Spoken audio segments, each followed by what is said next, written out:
Hello and welcome to my channel, Rhino here. Today, I'm looking at a video that offers us 10 arguments for God's existence in syllogistic form. And as I sometimes do in cases like this, it's found on a channel that is just tiny and I don't want to start a dog pile, so I will not be leaving a link to the original video. Anyway, let's see what sort of syllogisms can get us to a god.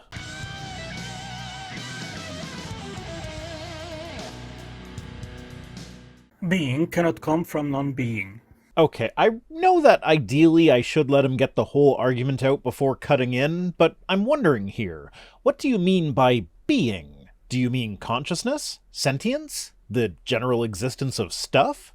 These sorts of definitions are important when making arguments, and arguments over such things are, in my opinion, one of the reasons that many people just hate philosophy. It comes across as pretentious nitpicking, but it's actually pretty necessary in order to pin down exactly what you are saying so that we can be sure that the conclusion of the argument actually follows from the premises.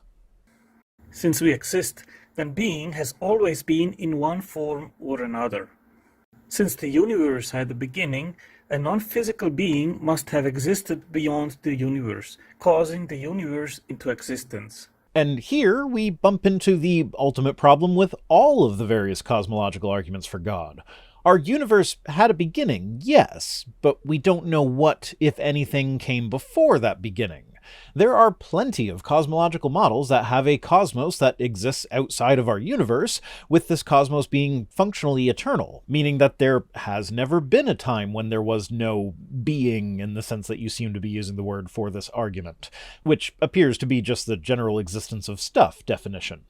But also, if we're using the general existence of stuff definition of being, then we don't actually get to a god either way. We just get to a point where there had to be stuff existing before the universe, with no indication that this stuff had to be some sort of conscious entity. But then we're left wondering, what do you mean by non-physical? How can non-physical stuff exist? And how do you know that non-physical stuff existed before the universe? But I think that this is actually relying on one of the other definitions of being. We exist, so sentience or sapience or consciousness or some other brain-related definition of being has to have always existed, which I would say is an assertion with nothing backing it up, especially given the fact that all of these qualities appear to reside within the brain, and damage to the brain can cause deficiencies in these qualities. And there was definitely a time when no brains existed, at least not on Earth. There doesn't appear to be anything in these qualities that requires other entities that also possess those qualities to have always existed in order to explain their existence. That being is God. Oh, my bad, I stopped early. I thought that premise 3 was the conclusion. You know, since these are supposed to be syllogisms, and syllogisms by definition have 2 premises and a conclusion, I was wondering how you'd managed to come up with 10 syllogisms. That seemed like a tall order, and apparently the answer to that is that you're not using syllogisms, you just mistitled the video. It should be 10 logical arguments for God's existence. Who created the Creator? That is an excellent question when it comes to the arguments for God's existence that use God to stop an infinite regress, but it doesn't really work for any of the other arguments. If nothing ever existed, then there would be still nothing. That is just an assumption. We've never been able to study nothing to see how it behaves, and even if I grant this, there's no reason to believe that there ever was a time when nothing was all that existed, and there's only one cosmological model that I'm aware of that even gets us back to nothing, and even that one is usually dismissed by apologists because they will argue that it's not really nothing at the beginning of that model, so it doesn't count. In which case we're then left with a grand total of 0 cosmological models that require nothing to be the first thing to exist. All of them have something that is functionally eternal, and so you're left in a spot where you are literally quibbling over nothing. Since we exist, something must have always existed. Since the universe had a beginning, it was caused into existence by something else. That cause must be either personal or non-personal. A non-personal cause would be of physical substance. Why? Why does something non-personal have to also be physical? I can think of plenty of things that are non-personal but also are not of physical substance. Numbers, for instance. There is no physical representation of the number 2 to which we must refer every time we use the number 2, and I doubt very much that the number 2 is inherently personal. So if non-personal things can exist without also being physical, why does a non-personal cause have to be physical? And so subject to change in time. I mean, in order for the universe to have a beginning, that means that even if God was the creator, God was subject to change in time, because he chose a moment in time to do his creating. Yeah, I know he's supposed to be outside of time, whatever that means, but it seems to me that a creator who exists outside of time and is not subject to change would have also made an eternal universe that is not subject to change, because making something that is subject to change when you are all-powerful and all-knowing means that you wanted that change, and if you yourself are not subject to change, you would not want change. That cause would also need to have a beginning, and be caused by something else, leading to infinite regress, which is impossible. How do you know that an infinite regress is not possible? Traditionally in philosophy, an infinite regress has just been assumed to be impossible with no real justification. More recently, however, it has been suggested that an infinite regress, in and of itself, is not necessarily impossible. So as part of the argument, you must show why the regress is impossible, or at the very least implausible. But again, even if I grant this is not what modern cosmology points to. There are several hypotheses that have a beginning point with no infinite regress, and several others that have a functionally eternal universe with an apparent beginning, like Sean Carroll's model, which posits that we perceive time as a function of entropy, and at a point in our past, the direction of entropy reversed, causing what appears to be a beginning point at that moment of entropy reversal, while having a universe that extends eternally into both temporal directions from there. No infinite regress, a functionally eternal cosmos, but with an apparent beginning in time. No God required. The best explanation, as cause of the universe, is a personal creator, independent, immaterial, existing in an eternal timeless dimension, triggering the Big Bang and creating the universe. I don't know, man. Occam's razor would suggest that this is not, in fact, the best explanation. Occam's razor being the general principle that you want to minimize the assumptions required in order to reach your conclusion. And right here in this argument, you have explicitly laid out several assumptions that are required to get to a God that don't exist for a naturalistic explanation. You assume that it is possible for an independent immaterial being to exist outside of spacetime.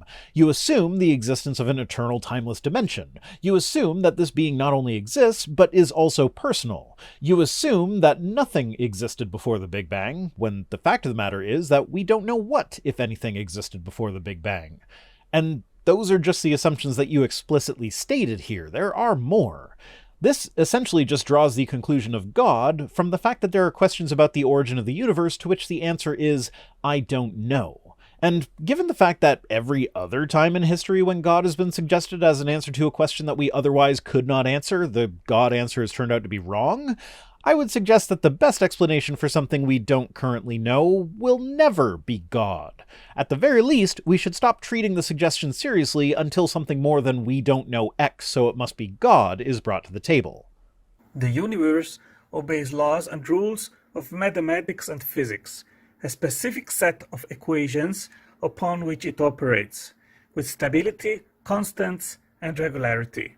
I don't like the wording here. It's implying that the equations that we have derived to describe how the universe behaves are actually themselves somehow imposing the stability, constants, and regularity. And I assume that by constants he means consistence, but given that English doesn't seem to be his first language, that's a forgivable mistake.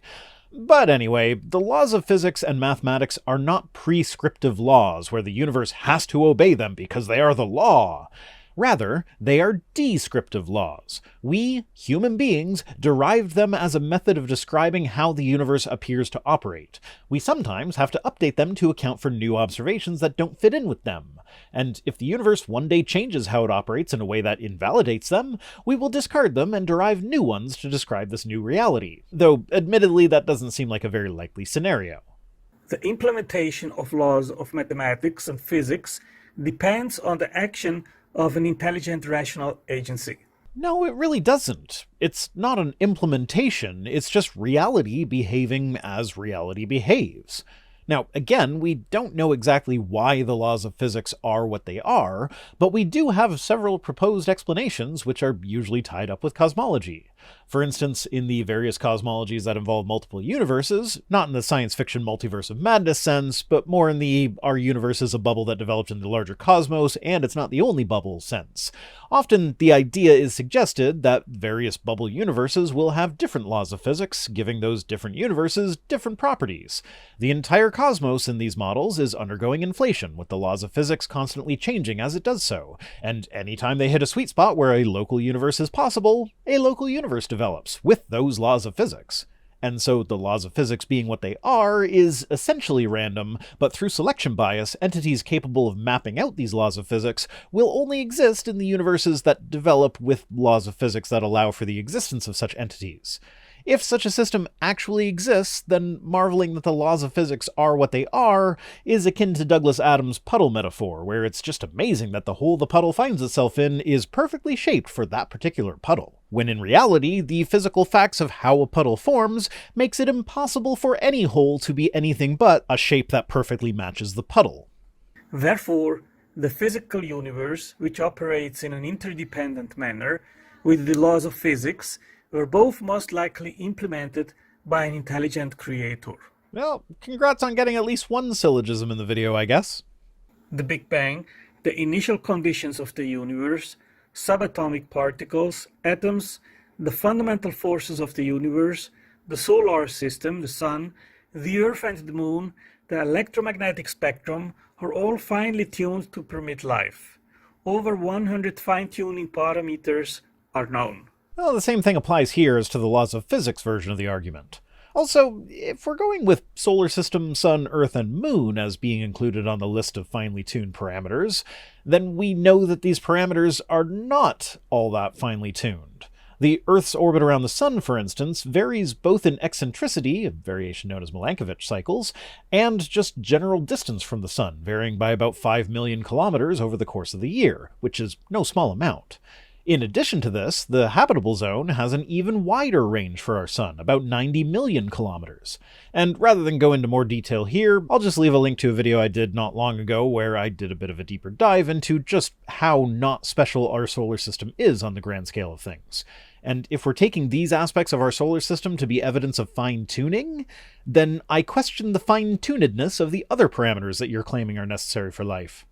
The fine-tuning is either due to chance, physical necessity, or intelligent design.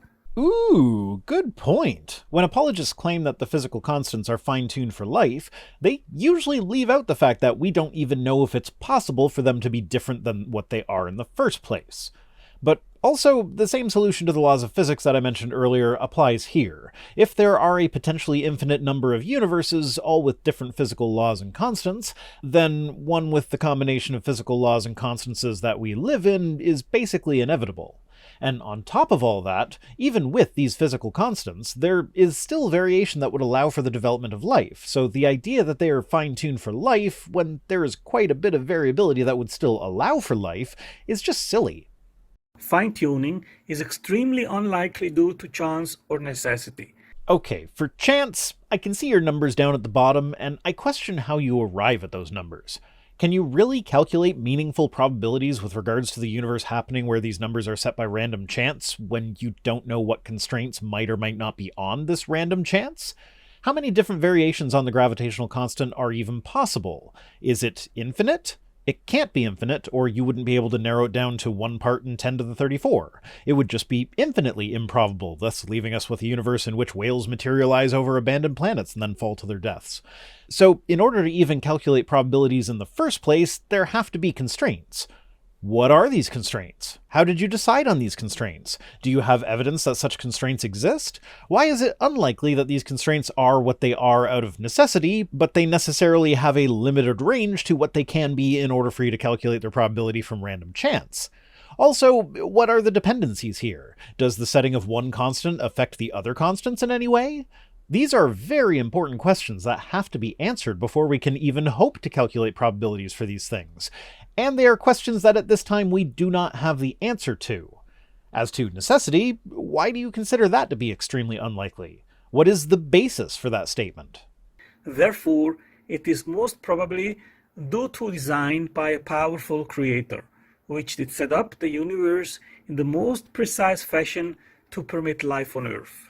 And even if I grant the argument up to this point, which I absolutely do not, there are so many problems with it, but even if I did, at best, this gets us to deism. There is a god of some kind that made the universe this way for unknown reasons and doesn't appear to interact with this universe anymore. Origin of life arguments. Origin of life research during over half a century has demonstrated that the prebiotic origin of the four classes of the basic building blocks of life by random unguided processes and consequently living self-replicating cells is not possible. Wow, really? I'm sure that will come as a huge surprise to all of the origin of life researchers who are still researching these exact subjects to this day. The four basic building blocks of life are carbohydrates, lipids, proteins, and nucleic acids. Given that we know several ways in which some of these molecules can form prebiotically, I don't see any reason to assume that the others cannot. Take carbohydrates, for instance. They are known to be able to form abiotically from certain complex organic molecules. Notably, from the exact types of complex organic molecules that have been observed forming in interstellar gas clouds and solar nebulae. For lipids, in the same meteorites where we found amino acids that had formed naturally in the harsh environment of outer space, we also found lipids that had formed naturally in that same environment. So that's two of the four building blocks of life that we know can form naturally and abiotically. As to nucleic acids and proteins, we haven't quite figured out the details yet, but we're getting pretty close. For instance, we know that reactions that would have been happening on the prebiotic Earth are capable of producing homo and heteropeptides, peptides being short chains of amino acids, with proteins being long chains of amino acids. So peptide formation is definitely an important precursor to protein formation. Some of these peptides, the amphiphilic ones, amphiphilic being a chemical compound that is both hydrophilic and lipophilic, with notable examples of amphiphilic compounds being things like soaps, detergents, and, cell membranes? But anyway, these amphiphilic peptides are capable of catalyzing their own reaction from other peptide fragments in an autocatalytic reaction that even has the side effect of amplifying homochirality. You'll probably hear chirality posited as an argument against abiogenesis from creationists quite a bit. That's the one where molecules have two potential states known as left-handed and right-handed, where they are the same molecule but mirrored. Life uses mostly left-handed molecules, and so the question of why that is one that origins of life researchers want to answer, and the existence of autocatalytic reactions that amplify homochirality is a potential answer to that question. And just for clarity, an autocatalytic reaction is a reaction that produces more of the substance that serves as a catalyst for the original reaction. So as long as the other ingredients for the reaction are present, the reaction will continue, spontaneously concentrating the results of the reaction as it goes. The deeper I look into origin of life research, the harder it is to find people saying that abiogenesis is impossible, and the more explanations I find for how it's not only possible, but completely plausible. We just haven't worked out every last detail yet. Eliminative inductions argue for the truth of a proposition by demonstrating that competitors of that proposition are false. Either the origin of the basic building blocks of life and self-replicating cells are the result of the creative act by an intelligent designer, or the result of unguided random chemical reactions on early Earth. It depends what you mean by random, I suppose. Because do you know where we find the most complex organic molecules in outer space? In protoplanetary disks, meaning that complex organic molecule formation is potentially an expected part of planet formation in general, meaning that where planets are most likely to form, they are most likely to have access to an abundance of complex organic molecules, including, but not limited to, lipids and amino acids. That's not random. That's just chemistry doing what chemistry does. Now, sure, there is a degree of randomness about when these various molecules get close enough together to allow chemistry to do its thing, but again, these molecules form where they are most likely to form, which happens to also be where planets are most likely to form. It's just another version of the question of where would you expect to find life, where it's possible for life to exist, or where it's not possible. Obviously, where it is possible. That's not random. And I've said this before and will likely say it again in the future, but better proof of God than life existing where it is possible for life to exist, or to bring it to the level of this argument, complex organic molecules forming where complex organic molecules are most likely to form, would be these molecules forming where we would least expect it. Or, at the very least, God could have designed the entire universe in a way that would not make it clear to us that these molecules that are necessary for abiogenesis just happen to be abundant in the kinds of places that also form planets for this life to evolve on. He could have made a universe where these molecules just never form, or at least never form anywhere near planets. But he chose instead to design a universe that makes abiogenesis look entirely plausible. Again, at this point, Occam's razor would have us just cut out the middleman here, and rather than suggest an intelligent creator at work, just say that life forms where life is most likely to form. Science, rather than coming closer to demonstrate how life could have started, has not advanced, and is further away to generating living cells starting with small molecules. Therefore, most likely, cells were created by an intelligent designer. The therefore statement there doesn't even follow from that premise if it were true. Again, this is an argument from ignorance. We don't know, therefore God. Well, here's a shocker for you, but the current level of scientific understanding of the universe is not at its peak. We are learning more about science all the time, so the question of whether or not science has an explanation for something today is completely irrelevant to the question of God's existence. How arrogant would you have to be to think that humanity's scientific progress has now gotten to such an advanced point where we understand enough about the universe and life to say for certain that it's not possible for it to exist without appealing to magic?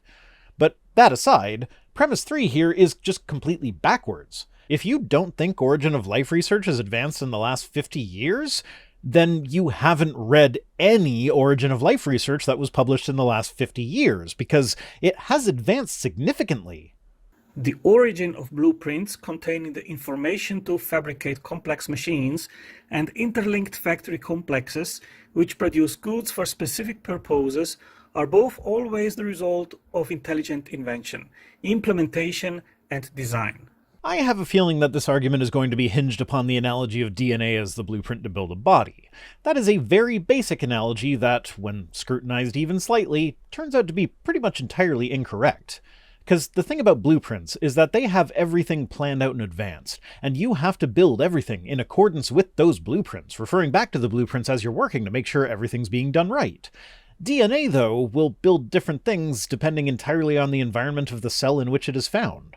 Put the same genetic code in a different cellular environment, and it will not just follow the blueprints to build whatever organism it came from, because that's not how it works. There are actually comparatively few instances of straightforward gene-to-trait scenarios where a gene just causes the development of a trait all on its own. There are all sorts of environmental factors that can have an impact in between the gene and whatever trait it expresses, and probably the most obvious example of this comes from a lot of the recent discourse around the determination of biological sex, with the simplified to the point of error position being that the presence of the SRY gene on the Y chromosome causes the fetus to develop as male, and the absence of it causes the fetus to develop as female. But there are all sorts of interactions that happen in the process that can lead a fetus with an SRY gene on the Y chromosome to develop as female, or a fetus with no Y chromosome to develop as male. And on top of that, everybody, male, female, or anything in between, has the genetic material to develop both testes and ovaries. Those genes are not on the X and Y chromosomes. Those ones are in the main part of the genome that everybody gets, and there's a complex interaction of other genes and hormones which will determine which gonads you develop, with some people developing both. And even this only scratches the surface of the complexity of the development of these very basic traits. For a more in-depth look at specifically how complicated sex development is, I'll leave a card to Forrest Valkai's Sex and Sensibility video. My point in all this is just to show you that a blueprint is a lousy metaphor for your genome. Because if it were that straightforward, everybody would be hermaphrodites because of that aforementioned thing where we all have the genetic material to develop both testes and ovaries. Living cells store very complex genetic and epigenetic information through the genetic code and over 20 epigenetic languages, translation systems, and signaling networks. Okay, I'm skipping the rest of this premise. It basically amounts to biology. It's fucking complicated. Which it is, obviously. which might be a problem if we didn't observe things like the spontaneous development of complex interacting systems in self-replicating RNA molecules, or if we didn't know about the existence of autocatalysis, where certain molecules will increase in concentration, thereby making more complex chemical reactions involving those molecules more likely. Complexity spontaneously develops in natural systems all the time. So the fact that biology is complex is simply a function of this general trend toward increasing complexity extrapolated out over billions of years of evolution. Therefore, the origin of biological information and self-replicating cell factories is best explained by the action of an intelligent designer who created life for his own purposes. Strong disagree. This argument relies entirely on flawed analogies and ignorance of the fact that complexity spontaneously arises in nature all the time. A snowflake is more complex than a water droplet, and yet we don't need to invoke magic to explain the formation of snowflakes. It's just what happens when water droplets operate according to the laws of physics. Which, yeah, I guess you do invoke magic to explain those, but for those of us not adding unjustified assumptions onto things like that, we see that complexity arises through molecules just behaving the way that they have to given the laws of physics. There's no reason to think that abiogenesis wouldn't have had a similar, if just a bit more complicated, origin story. Cell subunits and compartments form a complex system that is useful only in the completion of a much larger system which is able to keep the basic functions of life. Okay, I'm going to go ahead and skip this argument. Basically, the parameters that he lays out as being the minimum required for a cell to function are the parameters required by a modern cell, not a cell that would have existed 3 billion years ago and been much simpler. So the whole argument fails due to a faulty premise. Kinda like all the other ones so far. Origin of biodiversity, body architecture, and organismal form. The mechanisms required to build complex organismal form is pre-programmed instructional complex information, encoded in various genetic and over 20 epigenetic codes, and language and communication by various signaling codes through various physicochemical signaling networks. Oh, damn, I thought this section would be different, but it looks like more of the same. Modern biology be hella complicated, yo! Therefore, the much simpler biology of 3 billion years ago must have been equally complicated, therefore God. Science has demonstrated that evolution by mutations and natural selection, genetic drift and gene flow result in entropy and deteriorate the genome, rather than increasing information and organismal complexity. Again, this is literally the opposite of what science has actually demonstrated. Anytime you see in his arguments the phrase science has demonstrated, mentally you replace it with creationists have claimed, and then pretty much exactly reverse whatever the creationist claim is in order to figure out what science has actually demonstrated. Origin of instructional complex information, analogous to blueprints and signaling networks, is always tracked back to intelligence, setting them up with specific purposes. So, another argument that relies on the genes are blueprints analogy to be accurate in order for the argument to work? Okay, so this one can go in the bin as well. Skip! Oh, what's that? The last two arguments are basically more of the same? Okay, I guess we're done here. Well, I probably should mention that one of the arguments compared a gene regulatory network to Boolean logic gates used by computers, which again is an oversimplified to the point of error analogy, but then concluded that logic comes from minds, so a system that uses logic had to come from a mind. But literally all that is necessary for a Boolean logic gate to exist is for there to be one main factor that determines a binary outcome of something. A natural system that comes immediately to mind is the formation of a river delta. If the deposition is at a high enough level, the river will split off into two smaller streams with land in between them. If it is not, it will not. Sure, that doesn't really work toward a goal or anything, but it is a Boolean logic gate that occurs in nature, and can even be reversed by erosion, thereby resetting the gate. That's it for this one. Today's comment of the day comes to us from Flowing Afterglow, who says, so if the character development that goes on in heaven is different from the character development that goes on Earth, aren't we back to the question of dead babies again? They don't experience the character development that goes on Earth, but hey, it's good enough for them to have character development that goes on in heaven. So why does anyone need character development that goes on Earth? Exactly. This is the apologist have your cake and eat it too defense, where the reason an Earth with suffering was created in the first place is so the people on that Earth can go through character development, which is denied to a baby who dies too early. And we can't have God taking this opportunity away from the baby, because obviously this character development is such a great good that it justifies the existence of not only earthly suffering, but also of eternal suffering in hell. So there has to be some equivalent good in heaven for these babies to experience. Which then brings us right back around to the question of why God doesn't just skip the whole earthly suffering thing and create the people who would go to heaven already in heaven and just not bother creating the rest of them. Thanks for watching, thanks to Tim Robertson for being my Patreon manager, and special thanks as always to my patrons. Oh, I'm sorry for how I'm going to say this, but Juho Laaksonen, Nick Peterson, and all the rest, who are the syllogism with 3 premises that concludes with the awesomeness of my channel. If you'd like to defy philosophical definitions to make me awesome, you can join us on Patreon for as little as $1 per week over at patreon.com/ViceRhino, or by supporting the channel in one of the other methods that can be found at links.vicerhino.com, which is also where you'll find links to my other projects. If for whatever reason you want to send me stuff, my P.O. Box address is in the description. See you next time!